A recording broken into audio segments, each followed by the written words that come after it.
Hey, good morning. Thank you for joining us on The Bright Side. I am Pharmacist Ben. 844-236-6010 is our number, as always, on The Bright Side. And as always, we love hearing from you. 844-236-6010.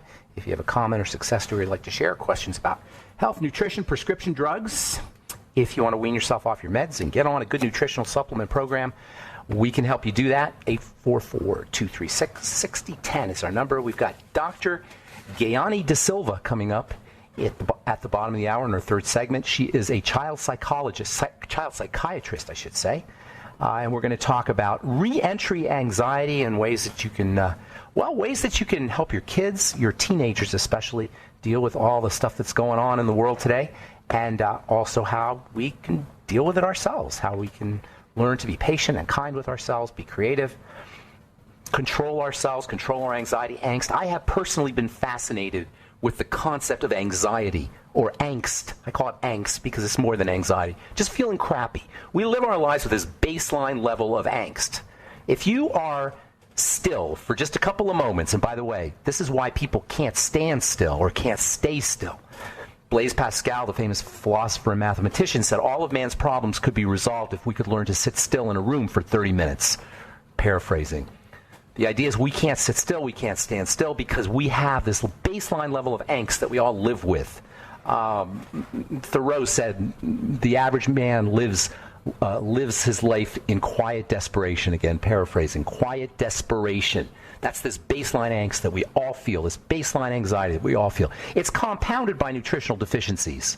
It's made much worse by nutritional deficiencies, and it's made much worse by the kinds of foods that we ingest. But underneath it all, there's this thing, a splinter in the mind, as they said in The Matrix. There's a splinter in our minds. There's something it's just not right about life, not right about the world. Not for everybody, but for a lot of people, most people maybe. And also, if you're sick, guaranteed it's underlying everything. And the thing is, when we have that underlying angst, when we have that underlying anxiety, our immune system suffers. All this stuff that's going on about masks is so crazy, and vaccines and lockdowns. It is the stupidest, the absolute most brain-dead health strategy.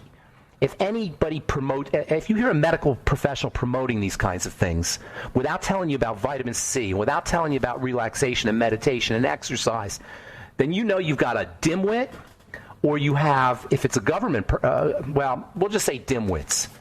Maybe there's some nefarious, maybe they know, I don't, in any case, it's because we don't know. It's because we don't participate. That's why we go down into the weeds on this program, and that's why if you're listening to this program, you're on the cutting edge. You're the tip of the spear. The average person out there doesn't want to dive deep, and because they don't want to dive deep, they don't see the nature of reality. They don't see the nature of their lives. They don't see the nature of everything that shows up, the common thread that everything shows up, which is, of course, us in our lives, and we certainly don't see the underlying anxiety and angst that drives all of our behaviors, for better or worse.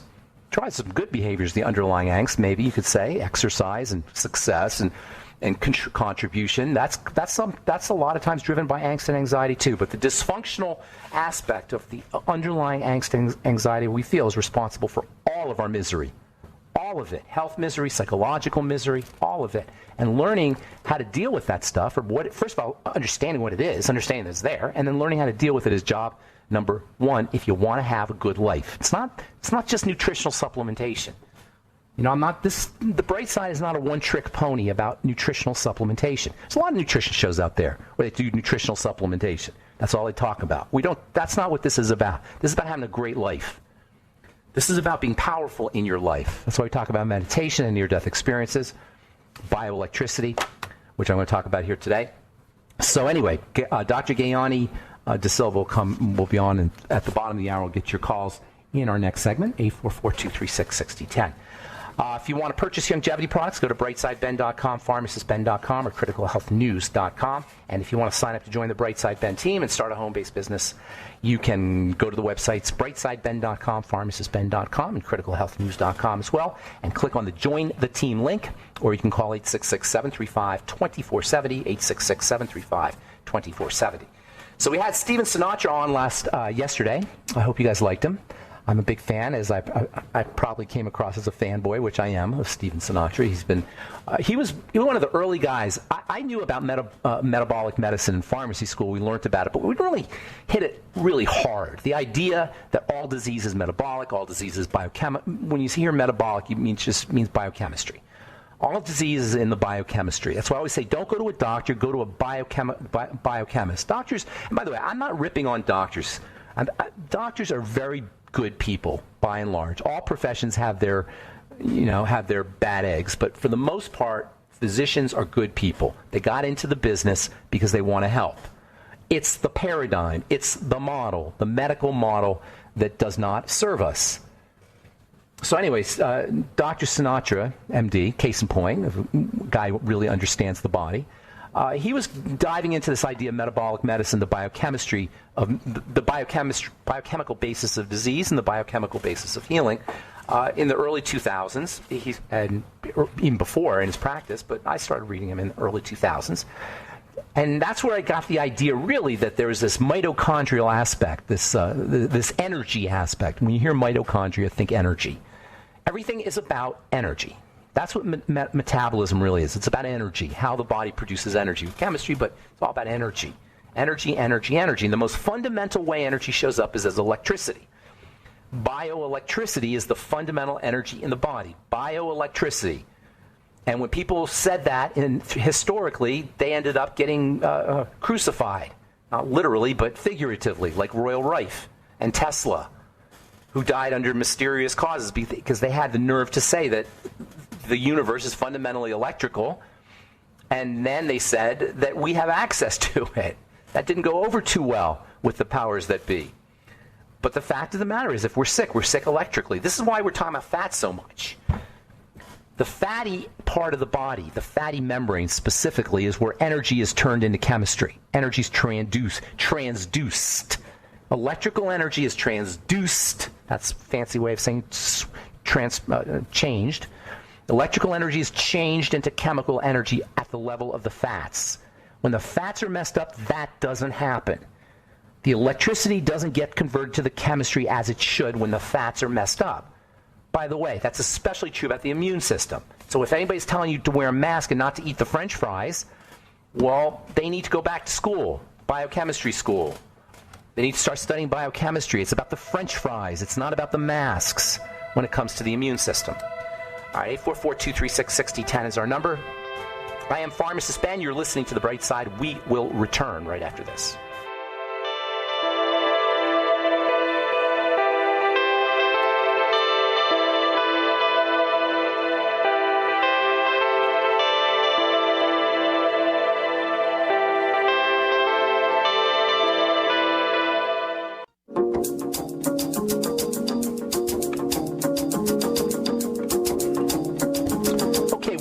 On the bright side, Pharmacist Ben here, 844-236-6010 is our number.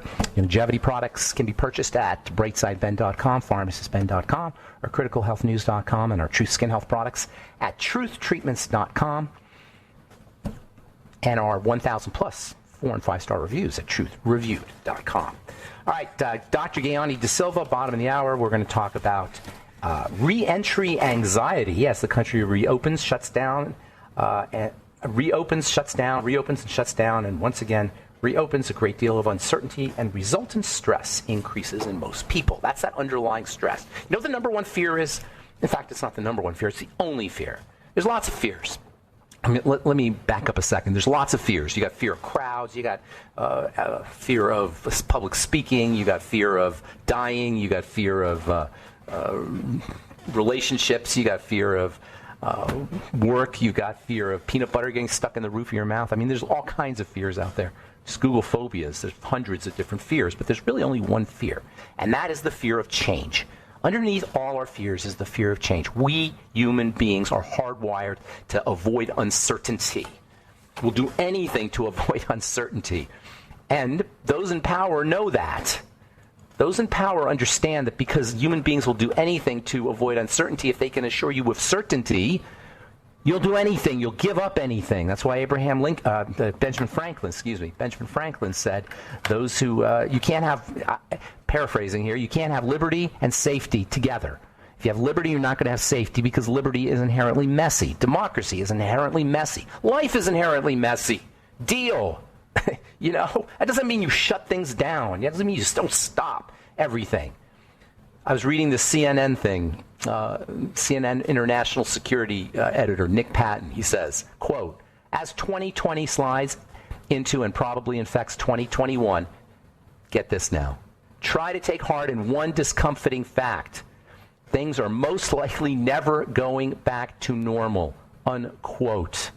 He talks about the permanency of masks. He talks about reduced physical contact and social distancing.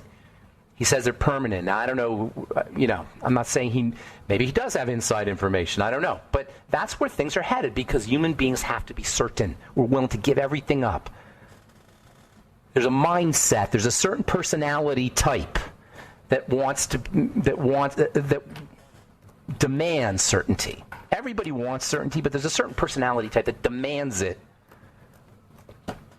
And unfortunately, there's a lot of people who demand certainty at the expense of novelty. Unfortunately, systems evolve more functionally, and systems evolve with more complexity, and systems evolve with more sophistication when they're flexible, when there's novelty, when there's new things. That's why you don't have babies with your sister, because of genetic novelty. Every systems need to be novel. Biological systems need novelty. Social systems need novelty so they can change and grow and get better.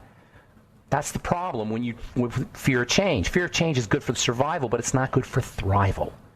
Fear of change or defending against fear of change is a survival tactic, not a thrival tactic. And for those who want to thrive, they do not want, or at least they understand, the importance of uncertainty. Even if maybe they're, a lot of people, including myself, it's kind of scary, uncertainty, but it's better. It's scary, but it's better. So, and that's why understanding how your body works is so important, because the more you know, the more comfortable you'll be. The more you know about how a system works, the less anxious you'll be. The cure to fear of change is knowing. That's why you want to know as much as possible. That's why you want to know about the body. That's why you want to know about government. That's why you want to know about money. That's why you want to know about the law. That's why you want to know about all the things that affect you. Now, when it comes to the body, we are so misled. And this whole thing about the immune system that's going on in the news today, this is an example. There's so many ways we are misled. I'm telling you, somebody who studied medicine and the nature of drugs for 35 years, how many years now? Let me think here. Almost 40 years, 38 years. I've been studying how medicine works. I'm telling you, there's no good medicine. The nature of medicine is not good. Are there times you need it? Yeah. I'm not saying that you don't want to use your antibiotic or pain pill, but to deal with life with medicine, I call them lifestyle issues, but you can just say life. To deal with life with medicine is counterproductive for us and productive for others. Do you know how much money is in the vaccine business, by the way? Can you even imagine what that's going to do? Trillions and trillions are going to be in people's pockets for that. You don't think there's a drive for that? You don't think that involves the drive for sticking poison into your blood, injecting it in the name of health? In the name of health? How are you kidding me? In the name of health to poison this whole paradigm, in the name of health to poison the body. That is just the quintessential example of how crazy, stupid, ignorant we are as a culture. We are as a society, not blaming any individuals here, period. This is not about blaming individuals. This is about the society that we've structured. So, anyway, we're talking about fats. Fats are where electrical energy gets converted into chemical energy. It's no accident, by the way, that the skin is highly electrical. It's a transducing system itself, the skin. It turns sun energy into chemical energy. Should I say that again? Our skin is a solar panel. Our skin is a solar panel. It turns the sun into chemistry. How amazing is that? And the brain and the heart are also highly electrical systems, and they're also highly fatty. That's because there's a major relationship between fats and electrical energy. electrical energy is carried by B vitamins and electrolytes and water-soluble nutrients, but it's transduced at the level of the fats. The mitochondria, by the way, that we talked about yesterday, and I hope nobody's put off by that word, mitochondria. Mitochondria are little, it's hard to express how absolutely amazing mitochondria are. They have an ability to turn little pieces of energy, let me say this, to release energy from little tiny chunks, I guess you'd call them. It's not even the right word. They're called electrons. They're things. I don't even know what the heck to call them. Electrons are turned into the energy in electrons is released at the level of the mitochondria, and all of this depends on fats. All of this depends on fats because it's all driven by membranes, not just a membrane at the level of the mitochondria, but within the mitochondria, which is so ridiculously small you can't even imagine it. There are more membranes. Oh my God. I mean, this is so amazing. And the membranes that are that small they're literally at the atom level. They're atoms. And they're bumped very readily. And when they're bumped, they release more energy. And that's all energy production is. It's bumping. Atoms bumping against each other, releasing their energy. Just imagine in your head 2 billiard balls hitting each other, and just picture as they hit each other, energy is released. That's how it happens, and that energy is then captured in chemistry. It's harnessed, as they say. And that's ATP, and that's all that is. Long story short, make sure you're taking your EFAs, make sure you're getting your fatty nutrients, make sure you're absorbing your fatty nutrients at the level of the intestine. And probiotics, by the way, play a really important role here. All right, I'm pharmacist Ben Gayani, Dr. Gayani Dasilva, coming up next.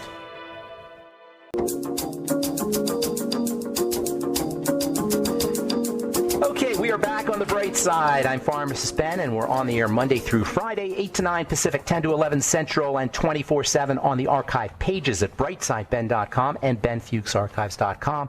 We've got a search engine up, thanks to Peter in the UK for that, and also longevity products can be had on our other websites, brightsideben.com, pharmacistben.com, and criticalhealthnews.com. Got news stories, blog posts, videos, health information, and the longevity products, and a Join the Team link that you can click on if you want to join the Brightside Ben team.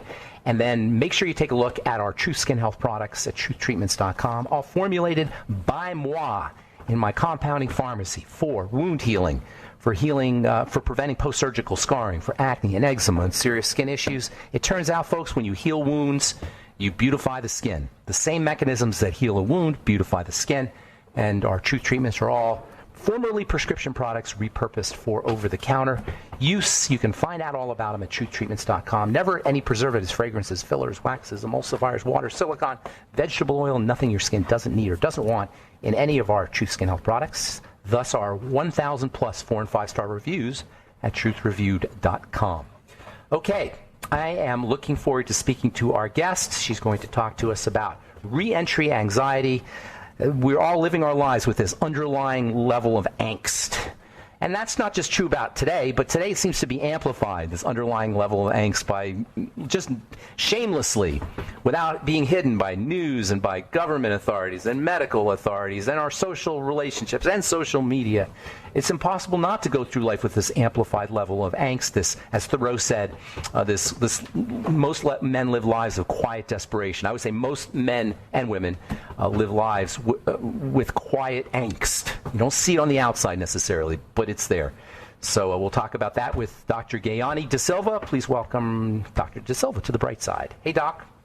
Hi, Dr. Ben. Thank you so much for having me on here. And you're so right about this anxiety and angst that we're living in right now. Isn't it terrible? I think it's the cause of all disease, all chronic disease. And we don't address it. We address it with drugs, and we address it with surgeries, and we address it with medical strategies that really are useless, and thus the statistics, as I'm sure you know. Absolutely. I completely agree with you. So you're a background psychiatry, or did you get into psychiatry? You studied psychiatry. I did. So I'm a medical doctor. I'm an MD, and I specialized in general psychiatry and then further specialized in child and adolescent psychiatry.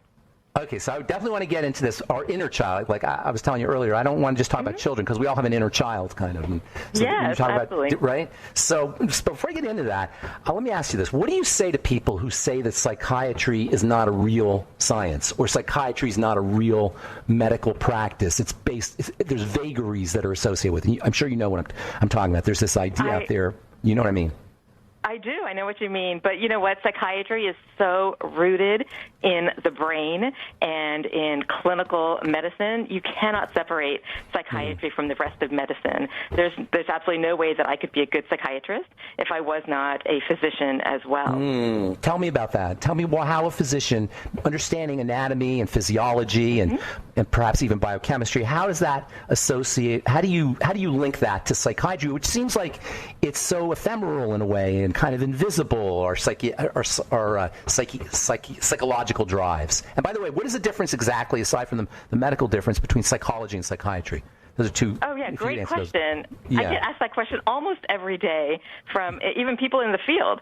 So psychologists learn about psychology. They learn about development. They learn about the brain. They learn about how your defense mechanisms develop. And psychiatrists learn about medicine. And so we are rooted, deeply rooted in physiology and pathology and the body and the brain. And so psychiatrists do prescribe medications, and we do overall integrative medical care. And actually, you know, that's the direction of medicine these days, is to really make that connection between the body and the brain and the mind.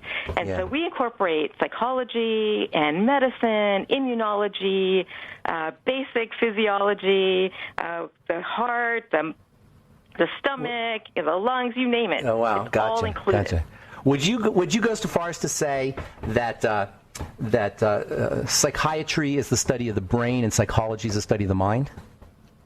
No, I wouldn't do that. I think psychiatry is both the study of the brain and the mind, and we really try to make that link between psychology and medicine, because you really cannot separate the two out when you try to understand how a person is trying to deal with their life or their illness, or if they have a mood disorder or a psychotic disorder or an anxiety disorder, which we're going to talk about today. It's really hard to tease the defense mechanisms, the life experience that people come to today with. It's really impossible. Parental upbringing. Are you familiar with the Adverse Childhood Experiences Study, ACEs study?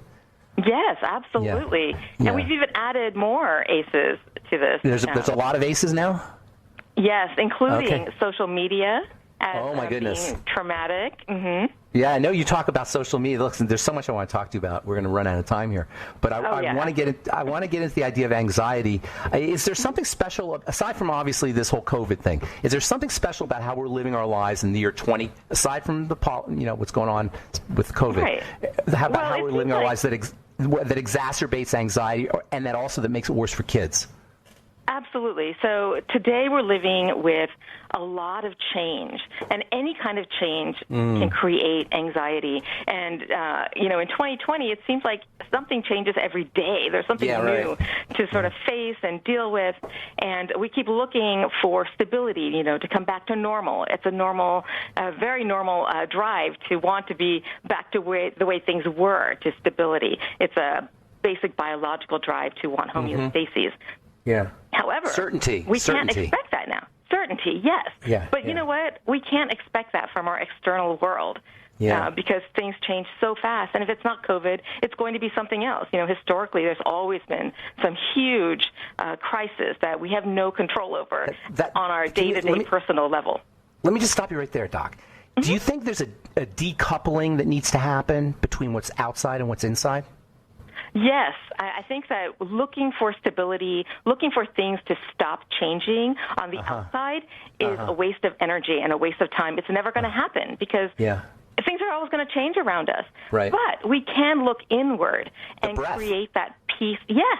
So take a pause and take a breath and breathe deeply, focus on the breath, and we can leave that outside, look internally, and find the calm within ourselves and that stability. And if we do that, then we don't have to get so anxious.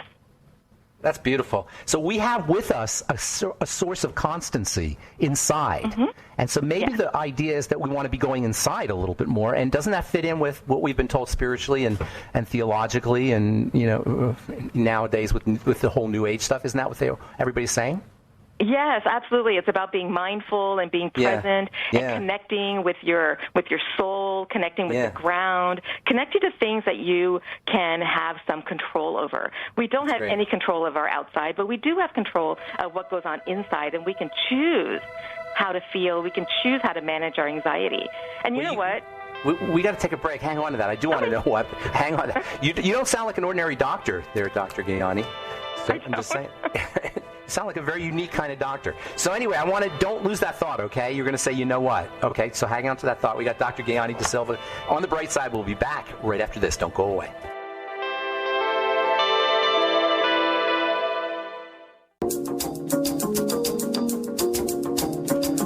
We are back on the bright side. I am Pharmacist Ben. We're talking to Dr. Gayani Dasilva about re-entry anxiety, about anxiety in general. So, Doc, before we went to break, we were talking about how mindfulness and present moment and going within and all of these are ways that we can kind of negate or balance out or counteract, however you want to look at it. This whole idea of the only constant is change. How ironic that is.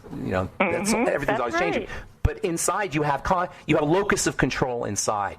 And so before I went to break, you're about to say, you know what? And I want to know what that is. I hope do you remember what you were talking about? I do, absolutely. Okay, I want to say that it's so incredibly important to learn how to manage anxiety. It's important for parents to teach their children how to manage anxiety, and it's important for adults to manage their own anxiety. And I'm learning, and the medical field is learning about these little tiny cells that are inside our brains called microglia.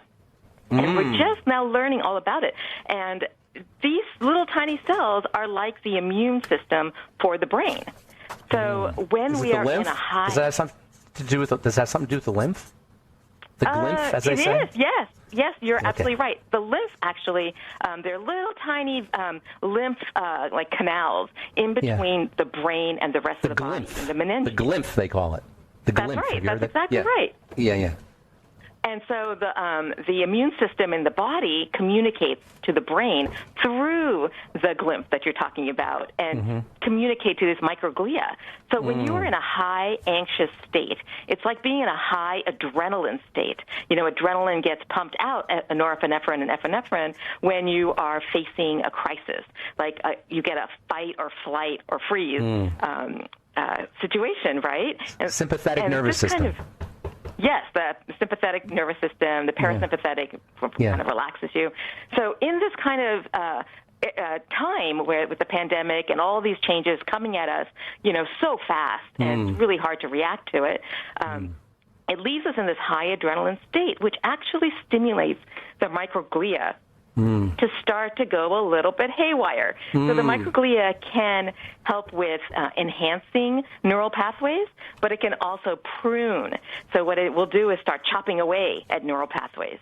And so when we're in a high anxious state, a high adrenaline state, the microglia start to say, oh my gosh, we've got to cut away these pathways that are non-essential. Oh, wow. And it can actually lead to depression and cognitive problems. So it's super important for us. I never heard that. Microglial pruning is what you're talking about, right? Mm-hmm. That's awesome. So it gives the energy. The energy doesn't have so many distractions, so many branches. It just goes straight, kind of thing. Yeah, it seems like that would make sense. That's brilliant. I never heard that before. So that must be like the last 5 years or something, because I'm kind of up on this. That's exactly right. Yep. Yeah. Mm-hmm. Yeah. That's awesome. Last 5 years. And we're going to learn so much more about it, and I think it's very exciting for psychiatry and for medicine in general, because it really makes that link between like autoimmune diseases in the body and inflammation in the body, and then what happens in the brain. And Alzheimer's too, dementia also probably. Alzheimer's, multiple sclerosis, all these neurological illnesses, and like rheumatoid arthritis, and people who do have illnesses like systemic lupus or multiple sclerosis or rheumatoid arthritis also have depression and trauma, probably post-traumatic stress syndrome, PTSD probably too, don't you think? Yes, absolutely. From medical trauma is very, very important. Yeah. So a couple things here. First of all, this is totally fascinating. Promise me, Doc, no drugs. No drugs. No drugs. Don't do it with drugs. Don't say we have this new drug that helps prevent pruning of microglia. We have this new anti-pruning drug. It's come out. Please, I'm a pharmacist, by the way. I'm not a doctor. And the idea of using medication to take care of this one incredible process, by the way, absolutely. Because on the other hand, you can encourage microglial branching. Yes. I assume, correct? Yes, you can. Absolutely. Yeah. And this is why it's so important to keep those hormones and the chemicals in your body that cause more anxiety or are released with more anxiety low, so it doesn't stimulate the microglia to start chopping up neural pathways. I got something for you here, Doc. Here's a way, and I'm just assuming, tell me if I'm wrong. Microglial branching can be encouraged by novelty. It can be encouraged by novelty. So using your creative juices and getting into art or creating something brand new or learning something new, it will stimulate the microglia to start stimulating those nerves to grow and make tons of connections. Absolutely. Have you explored nutrition at all for microglial branching or encouraging microglial complexity? Is that how I'm going to call it? So, not yet, although there is a definite link between inflammation. So, like animal proteins, our body actually promotes inflammation and notices animal protein. So, like when we eat meat and chicken, fish, eggs, dairy, our body reacts to it like it's a foreign object. And our immune system gets activated, and then we have inflammation.